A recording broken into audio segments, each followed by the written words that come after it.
I'm not an activist by nature, I don't think, or at least I wasn't a while ago. Well, things change when it happens to your child. Because if you don't advocate for your own child, who's going to? It's a good place to live and grow up and raise a family. It's not wonderful when it comes to LGBTQ rights, so that becomes a little bit challenging, especially as the parent to a transgender kid. My family's wonderful. I've been married to my wife, this will be 18 years. I have 2 kids. My oldest daughter's in 6th grade, and my youngest daughter is in 2nd grade. She's about to turn 8. It surprises a lot of people when they find out she was less than 3 and a half. She was 3 years and 4 months when she came forward and told us that she was trans. But more than anything, we were anxious. We were worried about her safety. We were worried about how she would be accepted into her school, her community. We knew that we just had a lot of learning to do. My older daughter, my cisgender daughter, was attending a school called Great Hearts Academies. They're a large chain of charter schools based here in Phoenix.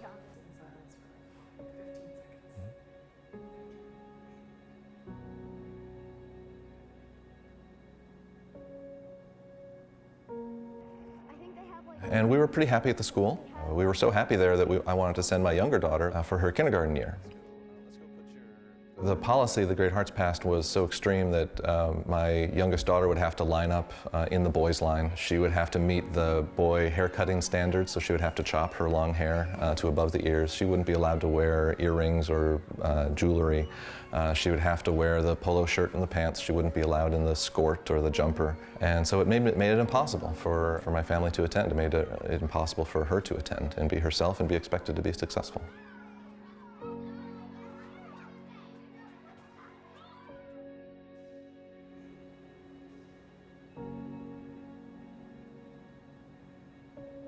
When we first found out about the policy, I tried my best to work my way up the chain of command.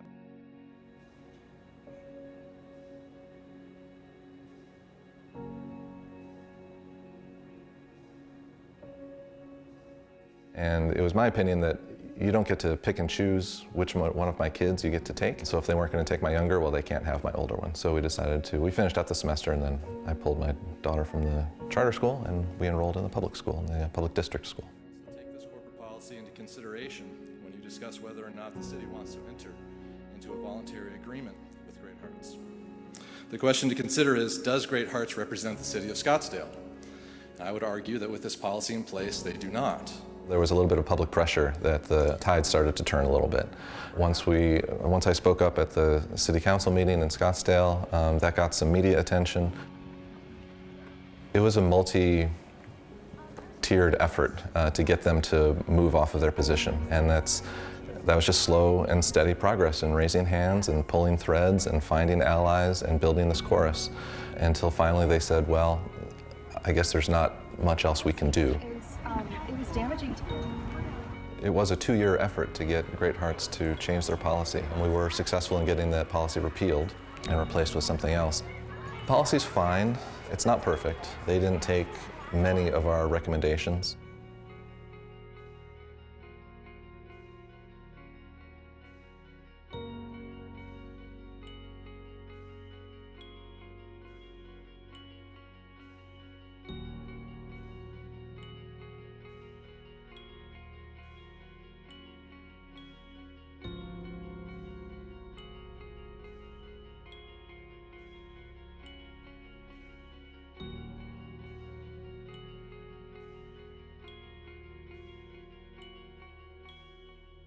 Hope that the new policy gives supportive teachers what they need to be supportive of their students, and I hope it gives those people who still need a little bit of time to come around to the idea that being trans or being non-binary is real.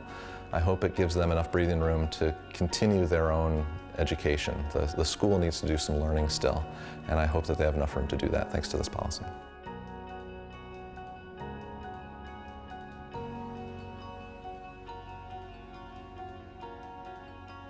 I know when my child first came forward as trans, I think as many parents do, it's very easy to feel like you're the only person.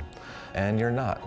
You may be few and far between, but you're not alone. There's always people there to help you, whether they're going through a similar experience or whether they're just there to support you, whether they're just there to help you as your ally. You don't need to stomp around and hold protests. That's rarely a good first step. But there's a lot that can be done with a conversation, just raising a hand. I invite parents to look for those opportunities and just keep your ears open, and even if it doesn't affect your kid, you can be an ally to another student, to another group.